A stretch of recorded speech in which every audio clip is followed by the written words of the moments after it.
Party base or shutting down the government.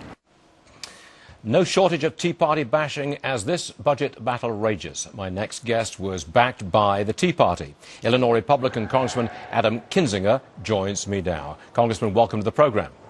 Hey, Stuart, how you doing? Great to be here. Okay, now look, you guys, you're looking for $61 billion worth of cuts in a $3.7 trillion budget. You're being called an extremist. Are you going to back off at all when there's that kind of name-calling?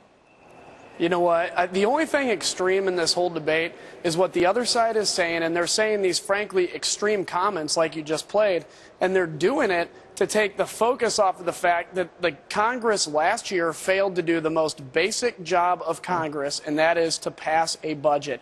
Pass a budget. So now we're operating on a continuing resolution, and it gives us an opportunity, the American people sent us here, to reduce big, bloated, bureaucratic government that's crowding out the free market, and that's what we're doing. We're going to reduce the size of government. Do you think that harsh rhetoric, calling you an extremist, time after time after time after time, 70,000 children will die, do you think you will have any impact? Do you think there's a degree of intimidation for your side of the fence?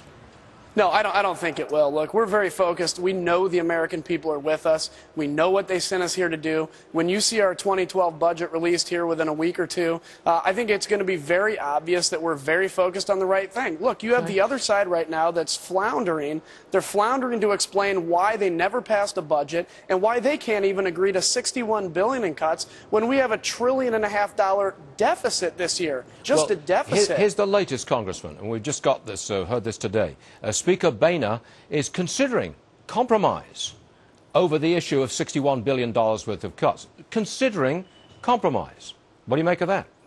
Well, you know, we'll have to see what the final bill looks like, but ultimately, it's right. We control 1/2 of 1/3 of government, but we're here to do what the American people sent us here to fight. Well, are you prepared to compromise? Are you prepared to come down from $61 billion and compromise? Are you prepared to do that? Yeah, I think we need to see what happens here. I mean, ultimately, look, the president sat, 30 feet from me at the State of the Union address and said, we're going to have a freeze in discretionary spending, like that was a very big deal. Now we have them to the point of saying at least $33 billion. I think we can do more. Let's see what happens. We need to get to the negotiating table, but I want to see the Democrats come out with a position. They've been doing nothing but sitting on their hands, calling Republicans extremists, and truthfully, that kind of rhetoric isn't going to work. And when we put our 2012 budget out, the American people are going to be with us. We got to get people back to work and reduce this bloated government. And we want to see it. Congressman Adam Kinzinger, thanks for joining us, sir. Appreciate it. Great to be with you again, Stuart. Thanks. One sign, one woman, one hell of a